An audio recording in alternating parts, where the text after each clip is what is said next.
দেখো বন্ধুরা, আজকে আমি আবার একটা নতুন রান্না নিয়ে চলে এসেছি, যার নাম হলো ডিমের মালাই গ্রেভি। দেখো কি সুন্দর আর কি দেখতে হয়েছে জিনিসটা। একবার তোমরাও ট্রাই করে বানিও। আর আমার চ্যানেলটা ভালো লাগলে একটা লাইক আর একটা সাবস্ক্রাইব করে দিও প্লিজ। ডিমের মালাই মশলা বানানোর জন্য আমাদেরকে একটা গোটা গুঁড়ো মশলা বানিয়ে নিতে হবে। যার জন্য লাগবে হচ্ছে জিরে, গোলমরিচ, জায়ফল আর শুকনো লঙ্কা। শুকনো কড়াই হালকা করে রোস্ট করে নিতে হবে। খুব হালকা ভাবে রোস্ট করতে হবে, যেন এর কালার চেঞ্জ না আসে আর একটা সুন্দর গন্ধ আসে।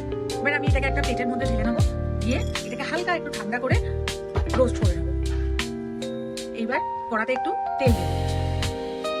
মালাই মশলার মেইন ইনগ্রেডিয়েন্টস ডিম, যেটা আমি সেদ্ধ করে একটু নুন মাখিয়ে রেখেছি, ভেজে নেবো হালকা করে।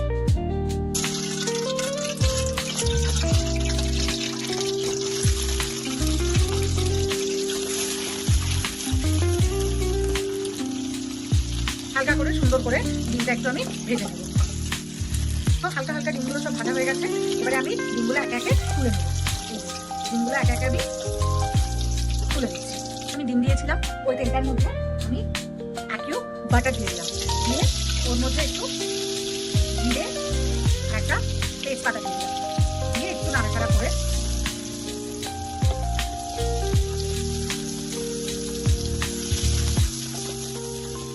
এবারে আমি অনিয়ন কুচি কুচি করে রাখা পেঁয়াজ দিয়ে দেবো, দিয়ে নাড়বো।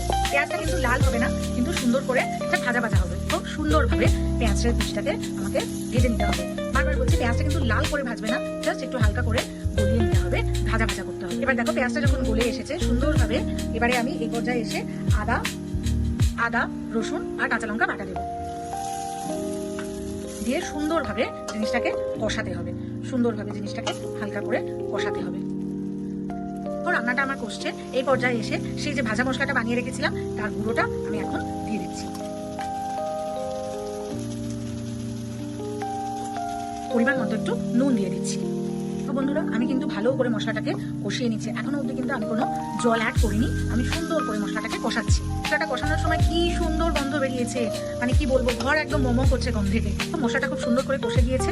এইবারে আমি এর মধ্যে একটু কাজু বাদাম পেস্ট দিয়ে দিলাম। কাজু বাদাম পেস্টটা দিয়ে কিন্তু খুব সুন্দর করে কড়ার মধ্যে ধরে ধরে গ্যাস কমিয়ে নাড়তে হবে। এই যে দেখো, আমি কিন্তু খুব সুন্দর করে কাজু বাদাম পেস্টটা দিয়ে মশলাটাকে ভালো করে আবার হালকা করে কষাচ্ছি, সুন্দর করে, যতক্ষণ না কাজু বাদামের একটা তেল বেরিয়ে আসছে। দেখো, বাদামের পেস্টটা দেওয়ার পরে একটা হালকা করে মশলাটা দিয়ে তেল বেরোচ্ছে। এই সময় আমি দিয়ে দেবো হচ্ছে টক দই। গ্যাস কমিয়ে টক দই দেবে, আর টক দই দিয়ে সুন্দর করে মশলাটাকে মেশাবে, নাহলে দইটা ফেটে যাওয়ার চান্স থাকতে পারে। এই আমি টক দই দিলাম। এবার আমি ভালো করে মশলাটাকে দইয়ের সাথে মেশাবো, গ্যাস কমিয়ে সুন্দর করে। দেখো বন্ধুরা, আমি কিন্তু খুব সুন্দর করে গ্যাস কমিয়ে আস্তে আস্তে টক দইটা মশলার সাথে মেশাচ্ছি। তা না হলে কিন্তু গ্যাস বাড়ালেই কিন্তু এটা ফেটে যাবে। গ্যাস কমিয়ে আস্তে হালকা হাতে সুন্দর করে মেশাতে হবে। আমি কিন্তু এখনো অব্দি রান্নাটার মধ্যে কোনো জল দিইনি। আর দেখো, হালকা করে টক দইটা দেওয়ার জন্য হালকা করে আস্তে আস্তে কড়াতে তেল বেরোতে শুরু করেছে। তার মানে দইটা ফাটেনি, দইটা পারফেক্ট কুকড হচ্ছে। যখন তেল বেরোনো শুরু করে দিয়েছে, এইবারে কি করবো, আমি হালকা একটু জল অ্যাড করবো, মশলাটা যাতে ভালো করে কষে। অল্প জল অ্যাড করলাম জাস্ট, দিয়ে আমি ভালো করে মশলাটাকে নাড়াবো, মানে আমি কষাতে থাকবো আরো। তো দেখো, আমার জিনিসটা অনেকটা কষে গেছে সুন্দরভাবে। এই পর্যায়ে আমি একটু ফ্রেশ ক্রিম অ্যাড করলাম, অল্প একটু ফ্রেশ ক্রিম আমি অ্যাড করলাম। ফ্রেশ ক্রিমটাকেও গ্যাস কমিয়ে, পুরো রান্নাটাই আমি গ্যাস কমিয়ে করছি। গ্যাস কমিয়ে সুন্দরভাবে হালকা হাতে এটাকে নাড়াতে হবে, সুন্দর করে হালকা হাতে মেশাবে। খুব ক্রিমটা মেশানোর পরে কি সুন্দর একটা হালকা ক্রিমি টেক্সচার এসছে, আর খুব সুন্দর একটা স্মেল বেরিয়েছে। এই পর্যায়ে আমি সামান্য একটু জল দেব, খুব অল্প একটু জল দেব। সবাই ভাবছো তো যে ডিমটা দিয়ে দিলেই রান্নাটা শেষ? না, ডিমটা দেওয়ার পরে তো আসল রান্নার ব্যাপারটা রয়েছে। তার জন্য পুরোটা দেখতে হবে ভিডিওটা। এর একদম শেষেই এর মেন চমকটা রয়েছে। এই পর্যায়ে এসে আমি ডিমগুলো সব ভেজে রাখা এর মধ্যে দিয়ে দিলাম। সুন্দর করে ডিমগুলো আমি দিয়ে দিলাম। বন্ধুরা, এবারই রয়েছে রান্নাটার আসল চমক, যার জন্য পুরো রান্নার টেস্টটা একদম ভিন্ন হয়ে যাবে। আমি দেখো আরেকটা অন্য প্যান নিয়ে নিয়েছি। এই প্যানের মধ্যে আমি এবারে একটু সাদা তেল ঢালবো। দেখো, এই প্যানের মধ্যে আমি একটু সাদা তেল গরম করতে বসিয়েছি।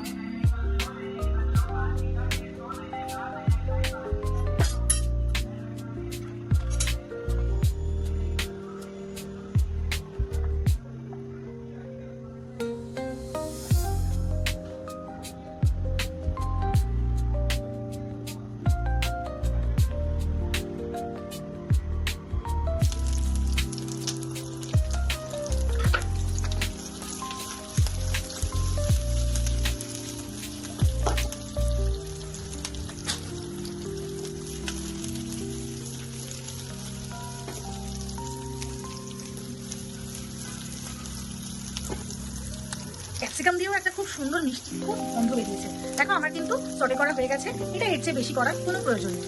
আমি গ্রেভির মধ্যে এই ক্যাপসিকাম এটা পুরোটা ঢেলে দেবো, দিয়ে সুন্দর করে হালকা হাতে মেশাবো। দেখো কি কালারফুল হয়েছে, জিনিসটা কি ভালো লাগছে দেখতে, আর গন্ধ তো সেরকমই লাগছে। ডান। এবারে শুধু একটু কাসুরি মেথি আমি দিয়ে দেবো ছড়িয়ে, বাস দেন আমার রান্না পুরো ডান, রেডি টু সার্ভ।